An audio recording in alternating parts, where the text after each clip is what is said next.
Today we are going to talk about Miguna. Miguna, one of the most controversial Kenyans of our time.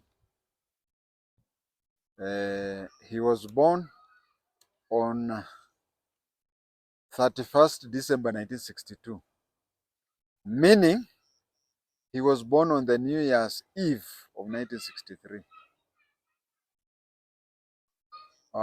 Because of his uniqueness in life, it's a long story, so I'll just talk briefly about he went to primary school in Nyanza, and secondary and high school, he went to some schools in central Kenya.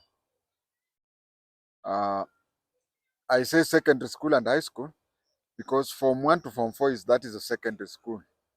And then Form 5 and Form 6, that is high school. Then he joined the University of Nairobi. His name is Joshua Miguna. But there is something that happened during my time. You'll find that people who did their Form 6, the earliest I remember is 1975. I don't know anybody who did in 1974 who did what I'm saying. So I'm saying that those who did their Form 6 or advanced level between 1975 and 1985 adopted a very funny way of naming themselves. That is why you'll find in our age group, there is a lot of people with names that are repeating itself. You'll find somebody like Miguna. You'll also find in the Kisii land, you'll find somebody called Abuya. In Kikuyu land, you'll find somebody called Kabando wa Kabando. That is how people changed their names. You'll find that there are certificates, primary school certificates, and their Form 4 certificates. For example, I've not come across Miguna's Form 4 certificate, but it is very possible you'll find that his Form 4 certificate is called Joshua Miguna, or Joshua another name. But when he goes to Form 6, that is when he adopts the name Kabando wa Kabando, Miguna, Abuya. That is how they started. I have a stepbrother, same father, different mothers. Me, I'm a son of a Kikuyu lady. He is a son of a Maragoli lady. In primary, his primary certificate indicates Peter Kwatenge, and even his ordinary level certificate. But his Form 6 certificate indicates Kwatenge. Those who are in Upper Hill may have come across Kwatenge who did his A levels in 1977. So it is around that time that it was fashionable for somebody to have a repeated name. Even this repeating, like my stepbrother, he's okay. He went to tertiary education, college and university, and adopted the name Peter Lando Kwatenge. So that is his official name up to today. But you may find that, of course, our grandfather, whom I was named after, was called Kwatenge. But you'll find most of the people who are adopting names which are repeating, the names may have had other meanings than even the family name. What am I trying to say? I'm trying to say that his name may even not be Miguna, although my research is that his Christian name is Joshua. You know, Miguna, feet with or legs with. You'll see Kabando wa Kabando. Kabando, I also don't know his real name. But if you see his adapted name, Kabando. Kabando in Kikuyu, Kavaando. Kavaando. Which means heri watu. Heri watu. Or in English, is it to say it's better to be human? It's better to be human. So he says it is better to be human it twice. Afadhali watu, afadhali watu. Kavaando, afadhali watu. Abuya, buya, buya, buya, buya. We are in Ki. I want a Kisi to tell me because msikue kama people from Uganda, Museveni land. People from Museveni land, you have to say things. You don't have to if you confuse very little, someone would think you have assassinated, you have planted a bomb. Watakushambulia ile mbaya. But my little Kisi says Obuya is fine, fine, well, or something. So Abuya, I think it's something to say well, well, well. I don't know. But Akisi may comment on that. So in my generation, maybe I would have even called myself that. But you see, my stepbrother called himself Hwatenge ahead of me. So I don't know whether I would have also called myself. No, my stepbrother, the primary certificate was Peter Hwatenge. Then the Form 4 certificate, the secondary school certificate was Hwatenge. And then the Form 6 was Peter Hwatenge. Yeah, I've remembered. But then his university degree is Peter Land Hwatenge. So I'm trying to show how people used to repeat the name. Miguna, maybe he wanted to say yeye ni mtu wa miguu na maybe I don't know. But you'll find that many of people are, at that time of my generation wanted a repeat of the names. I do not know where the origin of that thing came because I did my Form 6 in 81 when the idea was about to be removed. So I would say that is how it was. Miguna, yes, was a student leader during his days, but for people who were outside the university, he was not known.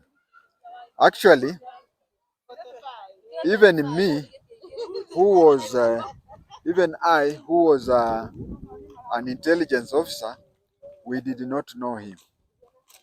Of course, we had intelligence officers who were handling academic intelligence, what we call academic desk. So such people, it is possible they may have known him, but he was not known. Although I've heard from people later that he used to be a sellout or something like that. But from the intelligence, we didn't know him much. Maybe that one also explains because during those days, when a student used to okay, let me use that word. When a student used to disturb the government, we used to take note of him. So if one was a sellout and he used to spy on others, I don't think we could have blacklisted him. So he was not known. But I remember if the late Madulo was to be alive today, he would be shocked because I used to admire Wafula Buke. I used to admire Wafula Buke, and Madulo used to admire Madawiro. Actually, even in the office, I could boast on how good Wafula Buke was, and Madulo would talk a lot about Madawiro Muganga. Little did I know that I will actually I even have his number. Wafula Buke, we talk and we do whatever. We are very close. But I didn't know those days I'd come to because I used to work in those what do you call Kapenguria area. Somebody may ask, you mean those people who are blacklisted by the government? You used to boast about them.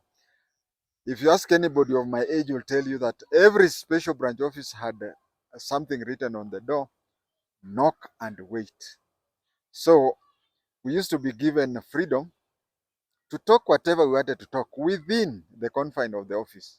And when we were us alone, we could actually, even these books you hear that they were banned in a Shaitani Mudharabaine and Gaikandenda, whatever. I used to read them, but you read them within the offices.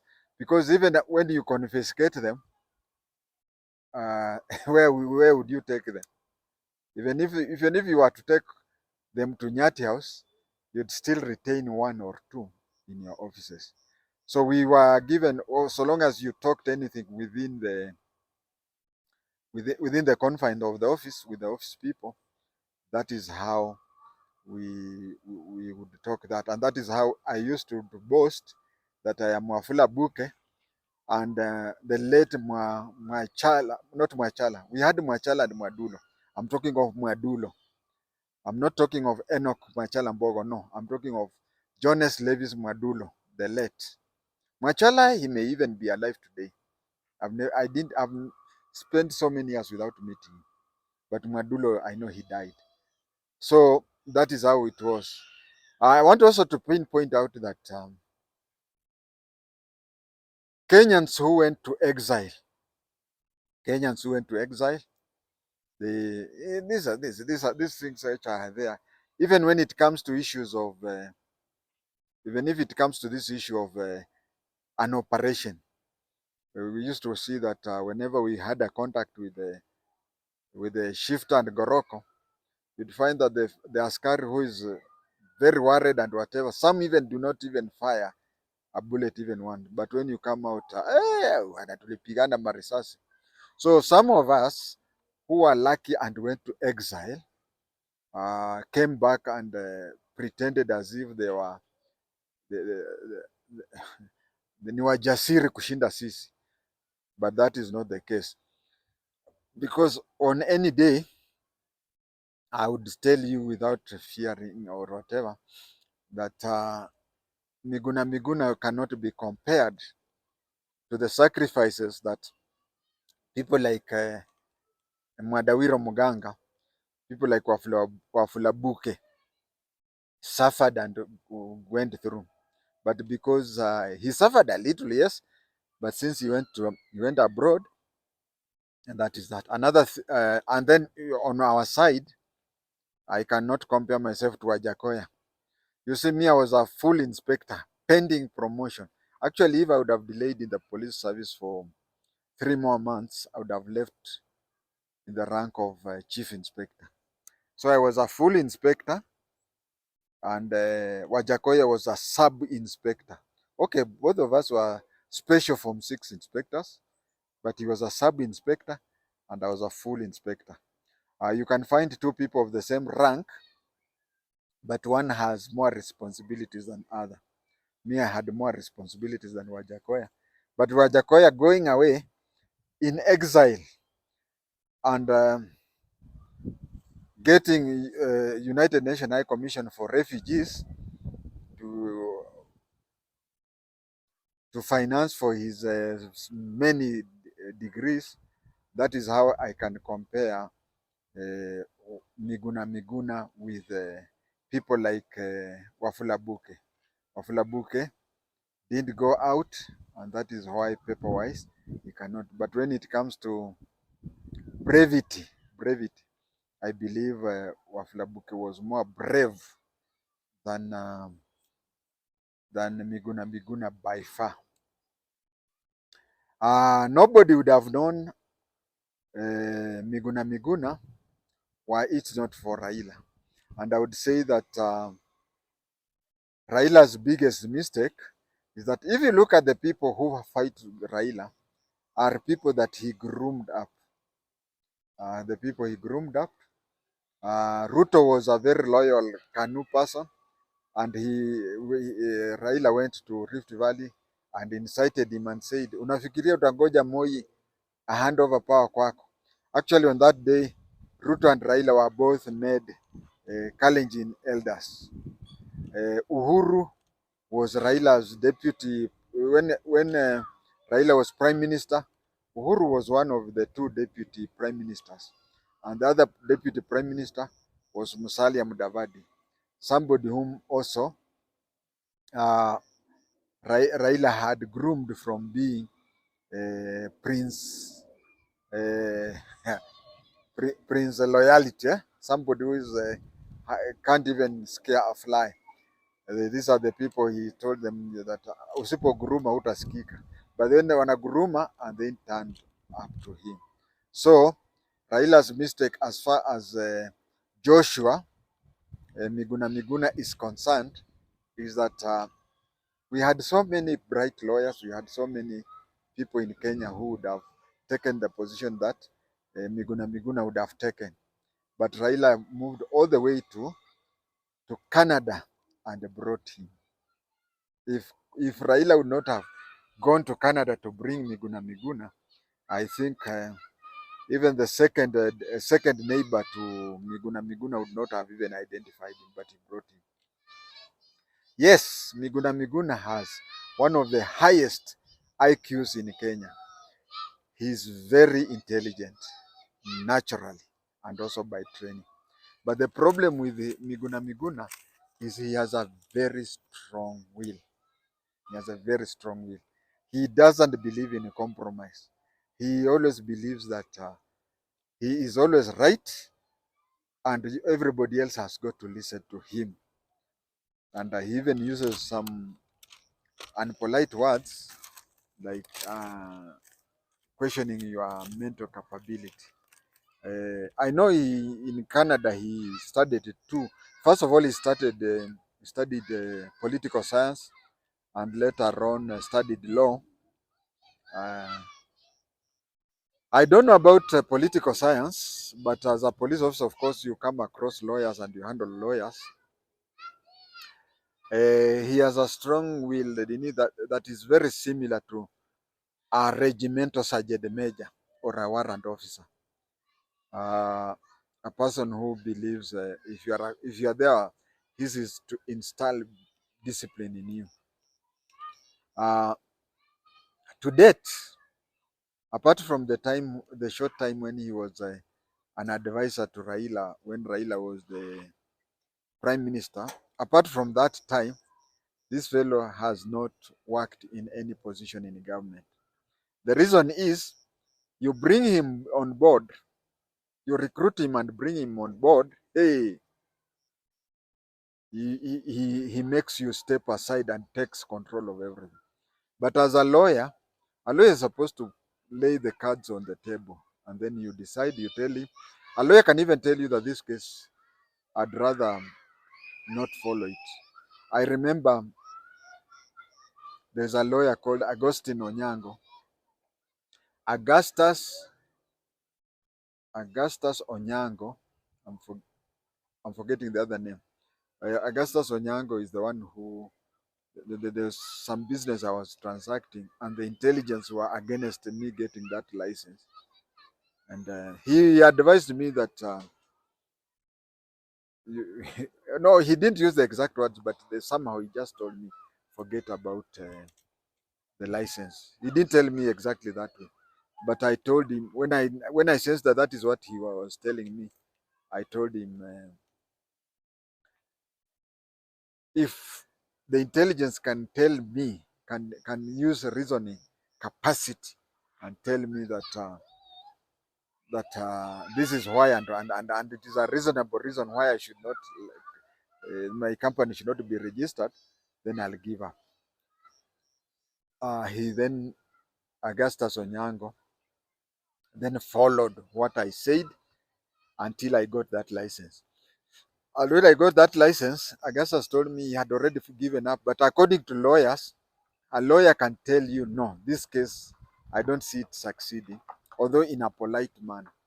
But then it is you who insists and say, And that is why they say, I have instructions. You instruct him or her and say, whether we are losing the case or whatever, we do that.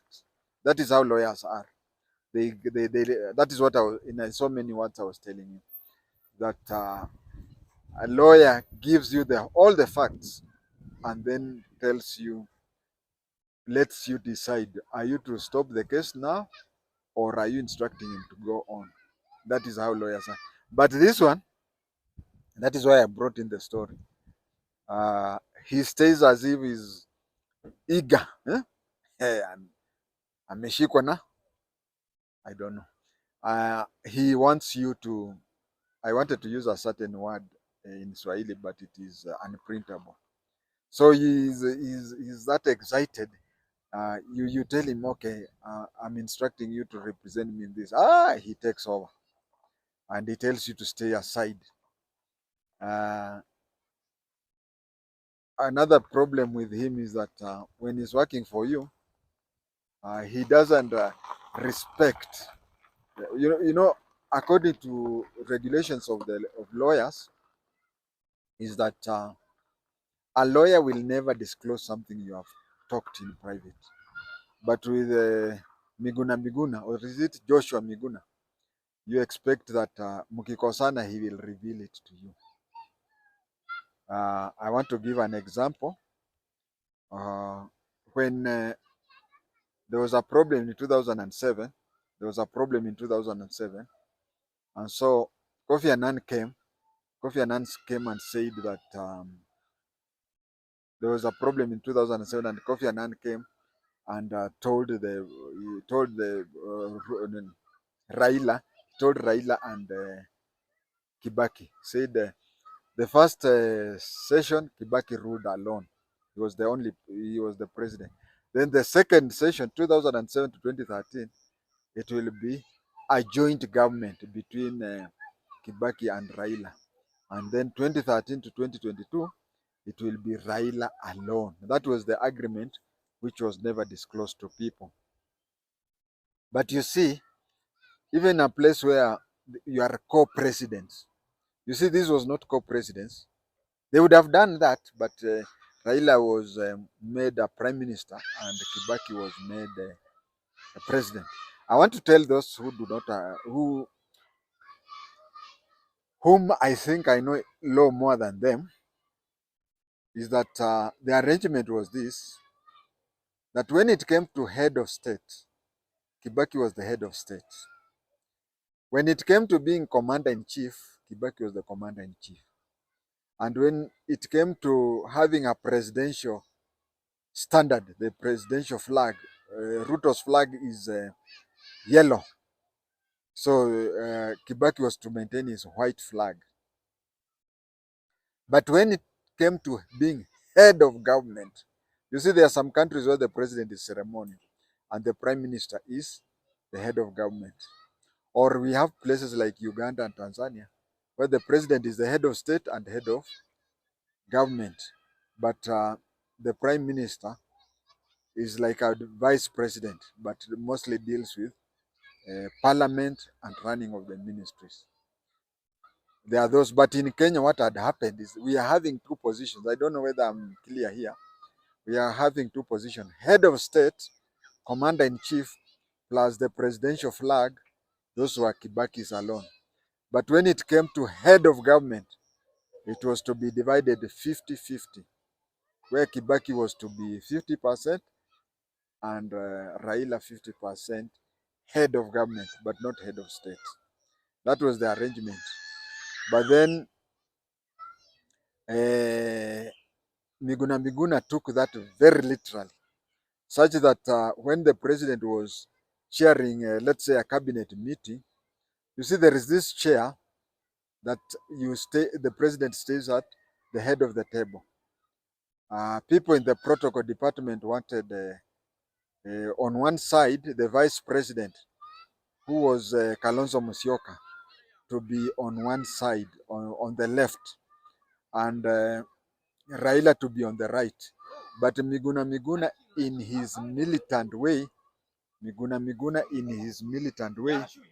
what he wanted was at the head of the table, he wanted two chairs there, one chair for Kibaki and one chair for. So there were even he even embarrassed Raila because in any situation, even in marriage in the house, where there is a man and a woman, a husband and a wife, usually there are no set rules. There are no set rules. Who is to be who nani ana usemi kushinda mwingine. You may find in some places the husband even does not know what is happening, and the wife has taken everything. But you'll go to another home where it is the opposite. So in a situation where it is said, because they both own the house, so when they said that Kibaki, the president and the prime minister were to be co-heads of government, obviously they would be pushing and pulling. But you see, this pushing and pulling is very much encouraged to be covert. But Miguna would come up with certain situation where he would behave like a bouncer. He would even take a chair and say, Kibaki sits on this side, Raila on this side, and uh, it really embarrassed Raila. Later on, they differed, but mostly their differences were based on him thinking that Raila was what do you call a sissy. We used to call it a sissy, chicken-hearted. So they differed, and the campaigns came, when the campaigns came, he campaigned for Nairobi. That is 2000. He campaigned for Nairobi. That is 2013. He campaigned in Nairobi to be independent as an independent candidate. When the elections results came for 2013, he felt in 2013 he felt that Raila has also been played again because of um, he because Mike Kibaki from the word go never wanted Raila ever to take over. So Mike Kibaki started embarrassing Raila. For example, when Raila would take an action, uh, Kibaki would overrule him, and Kibaki used to overrule him, especially inside Raila's fort, inside Raila's fort. For example, the current president was a minister nominated by Raila, but then it reached a time when ministers who were nominated by Raila knew which side of the bread was buttered most. So they would even, when he said, I'll interdict you, said, try, because I, I entered when swearing in, I saw in before the president and not you. So it went that way. And okay, I've talked much until maybe I've confused, but let me say it before I correct myself in the comment section. Is that they differed in 2013, but came together again in 2017. They differed and came back together 2017. When it came to 2017, he felt that Raila's win had been stolen. He felt that Raila's win had been stolen.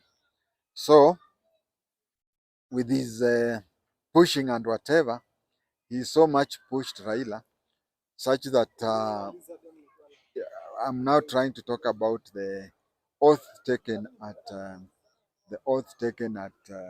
Uhuru Park. First of all, we have some people.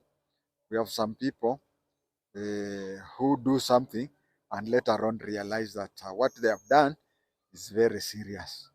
So Raila reached a place where he knew that he was between a hard rock and what do you call a hard rock and the sea. So he was he, if he would not have gone to Uhuru Park, he would if he would not have gone to Uhuru Park, that would have been the end of him. Just like this case, I know he will win the African Union chairmanship, AUC chairmanship. I know he will win, but what I want to say is that supposing he loses, he'll have lost a lot, isn't it? He could even not contest for an MCA if he loses the African Union chairmanship.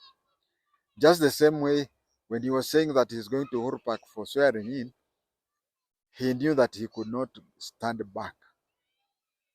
And then again, he knew that if he would have taken the oath, he would be jailed for treason. Now that is when two gracious ladies, uh, intervened just before he went to Uhuru Park. If you look at whatever happened in Uhuru Park, is that the Uhuru Park had been surrounded by police, by security. Nobody was to enter there. Then a word just came. The police were told to withdraw and go back to there because something had been happening. Those of you who like Lingala music, yeah, there is a song that is called Makambo Ezali Minene. Yeah, there was Makambo somewhere. So these two ladies talked to each other. One was Mama Ngina Kenyatta, and the other one was Mama Ida Odinga. Now, who approached who? I don't know. Who approached who? I don't know, because it is like a question of, unless one day they come to disclose. But meanwhile, we can't know. But somehow they talked to the two ladies, whereby it was decided that Uhuru and Raila have got to cooperate. Now, the cooperation came like this. During the first term, 2007 to 2000, no, 2013, sorry, to 2017. 2017 to 2000, I want to repeat myself. I'm getting old. Forgive me. The Uhuru, like, okay, let me put it that way. Uhuru's first term, Ruto was a co-president. Remember, I've talked about Raila being co-head of government, isn't it? But Ruto, in the first term of Ruto government, Ruto was a co-president. That is why even when Ruto would talk before Uhuru, he would say hii serikali tuliounda mimi na wewe. This thing annoyed Mama Ngina, who went to see it annoyed Mama Ngina, who went to see Moi, but Moi told her, wait until the second term goes, then we can embarrass this fellow until he resigns, then Gideon can be appointed, just the way Kindiki has. Just the way Kindiki has been selected. That is the arrangement that Mama Ngina had. But then it reached a time when Raila had already hyped people. These people who say something and later on realize that he has overspoken. I'm not even saying misspoken. I can say overspoken. And he said, I can even swear myself in. When he said, I can even swear. So he could not go back. And then he could also not go ahead. And that is when Mama Ida realized that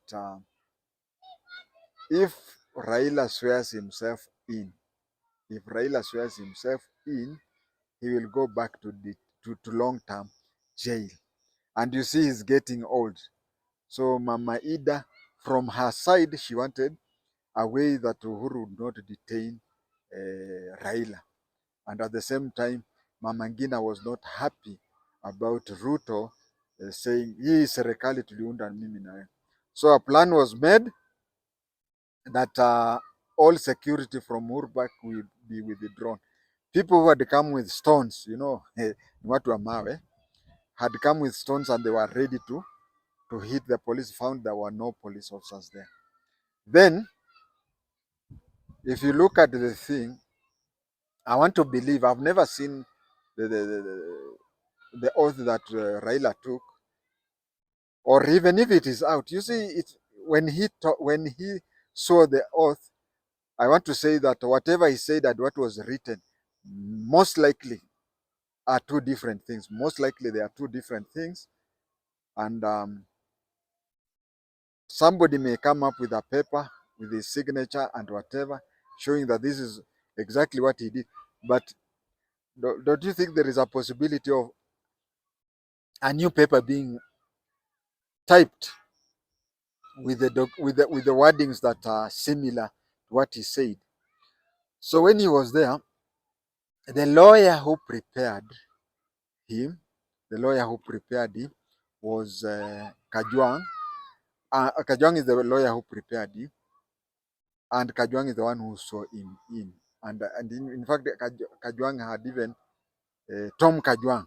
In fact, Kajwang had even dressed like a lawyer. But you can see from pictures there that Miguna stood there looking at that thing. It reminds me of Uganda. Yeah, Uganda. Uganda, there's a time when some people were shot dead by Idi Amin.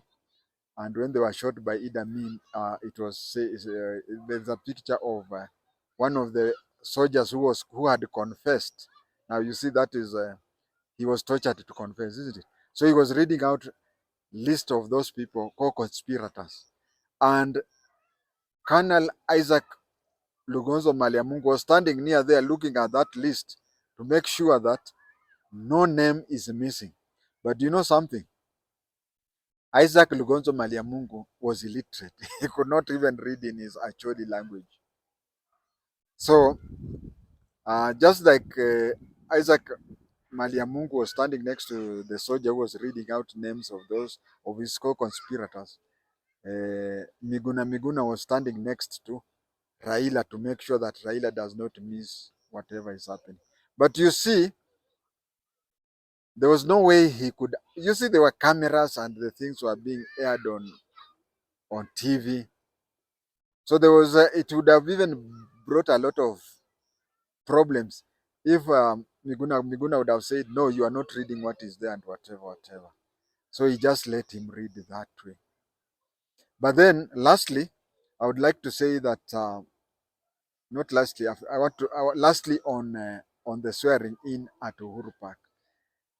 The swearing in at Uhuru Park, Miguna made sure that Raila read it, and he was standing there like Isaac Maliamungu. But if you look at the oath that Raila took, it is only that when the government wants to that is when they can place you in cells so many days. But whatever Raila was reading, whatever was aired, was not treasonable, because he said, Mimi Raila Amolo Odiga. He did not pronounce Odinga. But you see, there is a way people pronounce names. Like, I'd be shocked if Abukusu called me Kwatenge. I'd be shocked if Abukusu called me Kwatenge. Because my name is Abukusu, name Kwatenge. But none Bukusus can call me Kwatenge, isn't it? Now it's like me taking an oath and I say, I, James Kwatenge. You see, you cannot sue me for that, because I'll take all my documentation and say, James Kwatenge and James Kwatenge are two different people. I would insist those are two different people. So one thing that Raila could not, there was, as I keep on saying, there was only that fear that Raila would spend a lot of time in remand and with his health and age. But what he saw, if you play it again, you'll hear, saying, Mimi Raila Amol Odiga. There was no N. And you cannot mispronounce your name. Just like where I can say, Mimi James Lando Kwatenge. If it is you who is reading that for me, I'd understand. But me or any other Bukusu saying Kwatenge, Raila was very clever.